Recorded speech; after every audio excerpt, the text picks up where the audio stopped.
We'll guide you through how to find apps that integrate with Dropbox. If you find this helpful, consider subscribing and liking the video. First, open your web browser and go to the Dropbox website. Make sure you're logged into your account.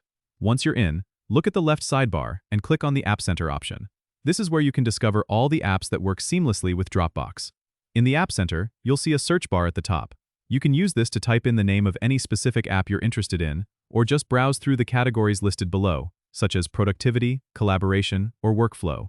Each category will show you a variety of apps that you can integrate with your Dropbox account. When you find an app that catches your eye, click on it to learn more about what it does and how it integrates with Dropbox. You'll see detailed information about the app's features and benefits, and often there will be user reviews to help you decide if it's the right fit for you. If you decide to integrate the app, there should be a button that says Connect or Add, which you can click to start the integration process. Follow any prompts or instructions provided to complete the integration. It's usually as simple as granting permission for the app to access your Dropbox files. This is a great way to enhance your Dropbox experience and streamline your workflow by having all your essential tools in one place.